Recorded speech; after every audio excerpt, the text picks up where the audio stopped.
बच्चों, I hope you are doing well. Welcome to Samak section and this is ma'am Rupali. देखिए तो बच्चों, आज मैंने क्या लिखा है? Punctuality is not always about getting on right time. It's all about respecting our whole commitments. तो आजकल घर पे बैठे बैठे हम लोग थोड़ा पंक्चुअलिटी को, समय पर काम करने को भूल गए हैं. तो हमें अभी क्या करना है, उस अपने काम को, कमिटमेंट्स को क्या करना है, सम्मान सहित करना है, तब हम सब काम समय पर कर सकेंगे. तो अभी हम बिना डिले अपना सेशन स्टार्ट करते हैं. Let's start this session. आज का सेशन है वचन. और वचन किसे कहते हैं, इसके कितने प्रकार होते हैं, एंड स्पेशली हम लोग आज जानेंगे इनके नियम को अच्छी तरह से. ठीक है, पहले हमको जानना है कि वचन शब्द का अर्थ क्या होता है.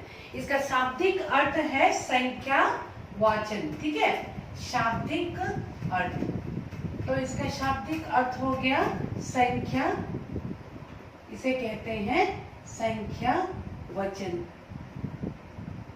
ये संख्या वचन इनकी संक्षेप, इसको संक्षेप में कहते हैं, आप लोग ऐसे ही शॉर्ट फॉर्म में याद रख लीजिए. इसको संक्षेप में कहते हैं वचन.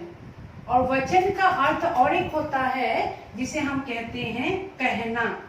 वचन का अर्थ होता है कहना भी. ठीक है, अब इस शब्द का आपको अच्छी तरह से समझ में आ गया है. शाब्दिक अर्थ होता है संख्या वचन, और इस संख्या वचन को संक्षेप में वचन कहते हैं, और वचन को हम कहना भी कहते हैं.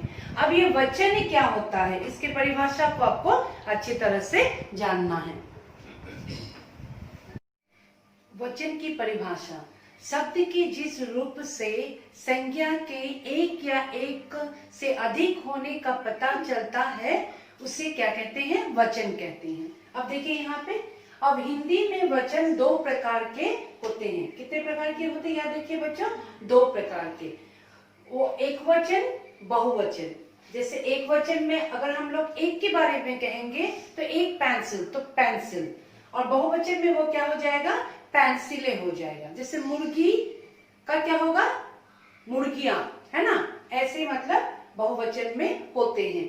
अभी हम लोग वचन के, एक वचन और बहुवचन की परिभाषा को जानने के बाद उनके नियम को अच्छी तरह से हम समझेंगे. एक वचन शब्द के जिस रूप से उसके एक होने का पता चलता है उसे एक वचन कहते हैं. शब्द के जिस रूप से उसके एक से अधिक होने का पता चलता है उसे क्या कहते हैं, बहुवचन कहते हैं. ठीक है, अब मैंने यहाँ पे देखिए संज्ञा लिखा हुआ है. अब इनका क्या नियम होते हैं बहुवचन में बदलने के लिए, मैं आपको पहले थोड़ा बहुत आप लोग को बोल देती हूँ. ठीक है, पहले देखिए मैंने यहाँ पे लिखा है चूहा. ठीक है बच्चों, ये चूहा क्या है, आक्रांत पुल्लिंग शब्द है. फिर घोड़ा क्या हो गया, आक्रांत पुल्लिंग शब्द. अब बच्चों आप लोग सोच रहे होंगे कि ये आक्रांत शब्द क्या होता है. अभी चूहा का अंत में ये क्या है, देखिए ह में आग की मात्रा है ना. तो इसलिए ये क्या हो जाएगा, आक्रांत शब्द कहते हैं. तो ये आक्रांत पुल्लिंग शब्द जब हम बहुवचन में बदलेंगे तो इसका नियम होता है, इसे हम क्या लिखेंगे, चूहे. अब बच्चों आप देखना, तो घोड़ा का क्या हो जाएगा, घोड़े.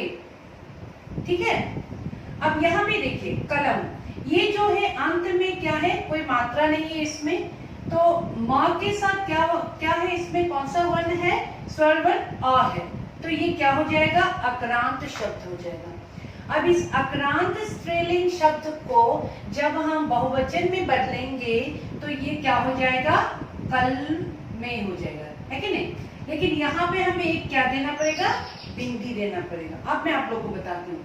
वैसे ही बात का क्या हो जाएगा, बातें हो जाएगा, और यहाँ पे मैं एक बिंदी दे रही हूँ. लेकिन यहाँ पे मैं बिंदी नहीं दे रही हूँ. देखिए, तो इसमें और इसमें इसके अंतर को देखने के लिए देखिए और समझने के लिए कोशिश कीजिए. कभी इसको मिस्टेक मत कीजिए. हाँ, जब आक्रांत शब्द होगा पुल्लिंग, जब इन्हें हम बहुवचन बनाएंगे तो इसमें बिंदी नहीं होता है.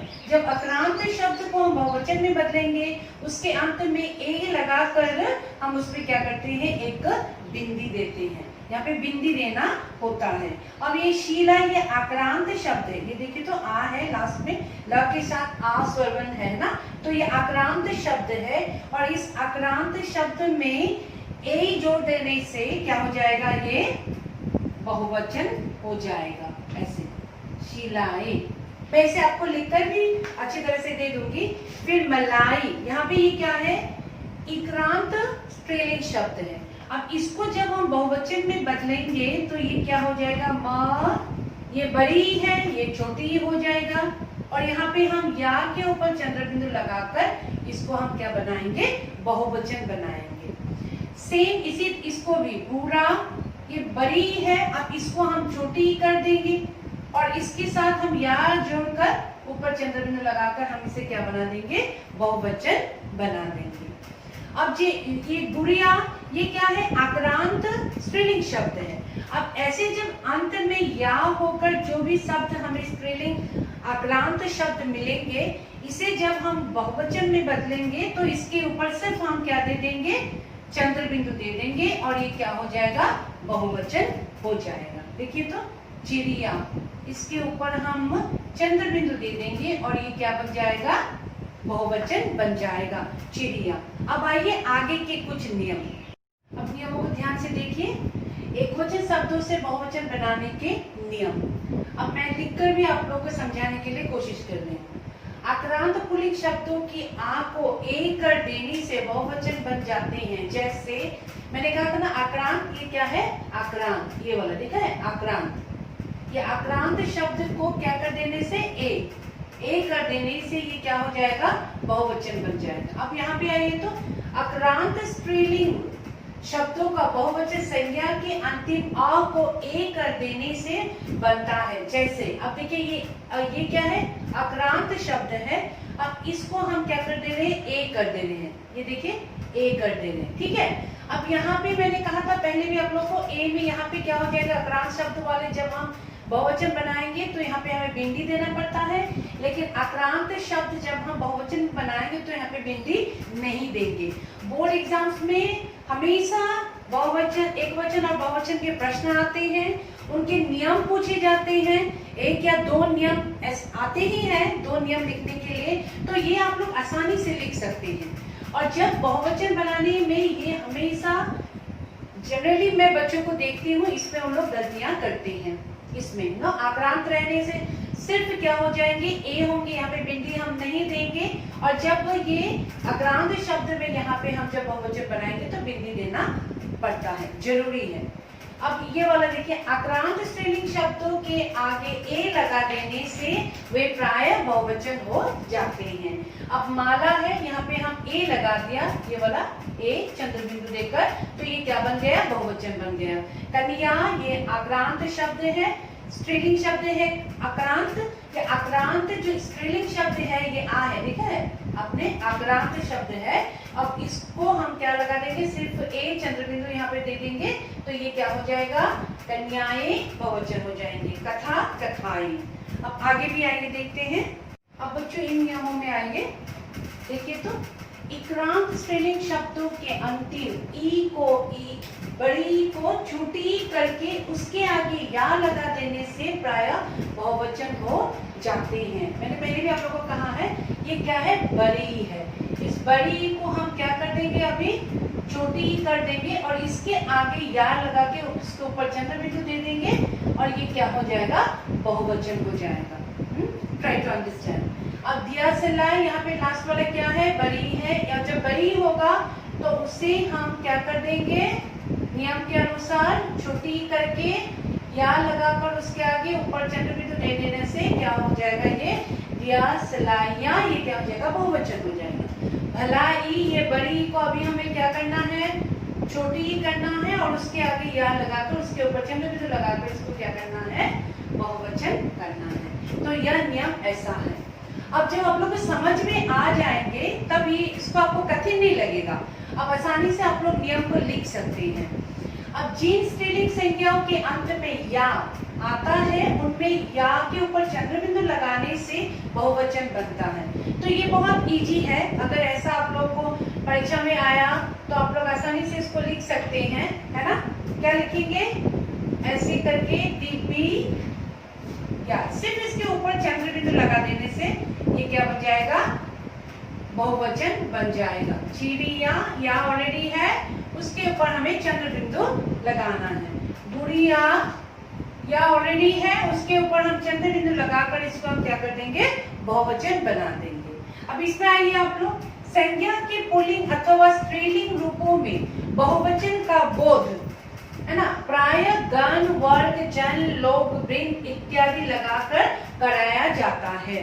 अब देखिए कई शब्द ऐसे भी होते हैं, कई संज्ञा ऐसे भी होते हैं, पुल्लिंग संज्ञा या स्त्रीलिंग संज्ञा, इनके साथ हमें गण, वर्ग, जन, लोग, वृंद इत्यादि ये सब लगाकर हम उससे क्या बनाते हैं, बहुवचन बनाते हैं। जैसे पाठक के साथ होगा, पाठक क्या हो जाएगा, गण, ओके, पाठक गण।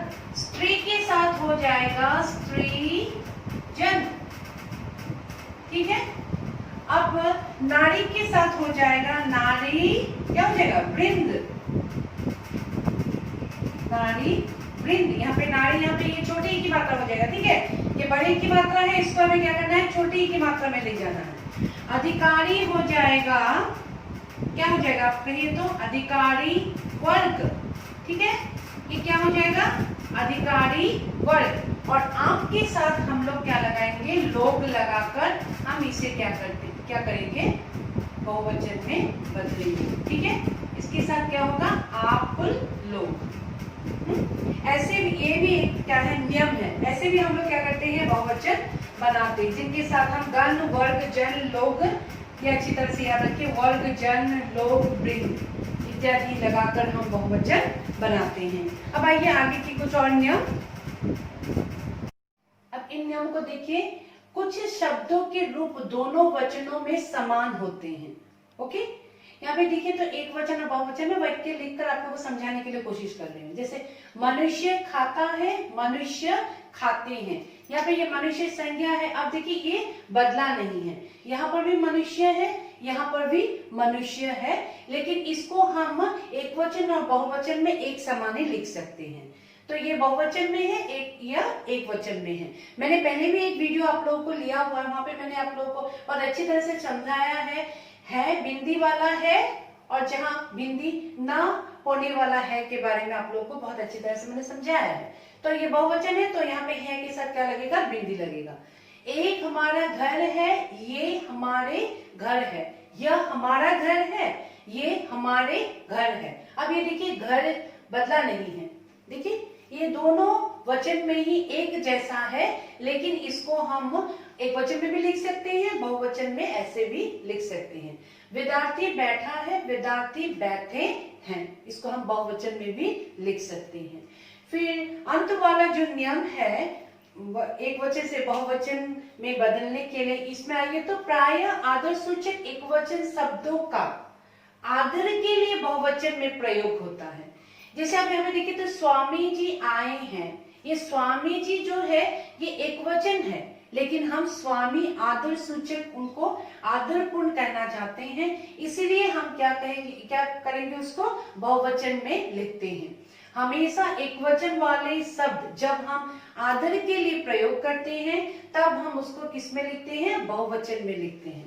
पिताजी जा रहे हैं, अब पिताजी एक वचन है लेकिन इनको आदर सहित प्रयोग किया गया है, इसलिए हम उसको किस में लिखेंगे, बहुवचन में लिखेंगे। देखिए है के साथ बिंदी है, बहुवचन है। गुरुजी पाठ पढ़ा रहे हैं, अब गुरुजी एक वचन है लेकिन आदर सूचक हम इनका प्रयोग कर रहे हैं, इसलिए इसको हम क्या लिखेंगे, बहुवचन में लिखेंगे। बच्चों अब तक आप लोगों को सभी नियमों को अच्छी तरह से समझ में आ गया होगा।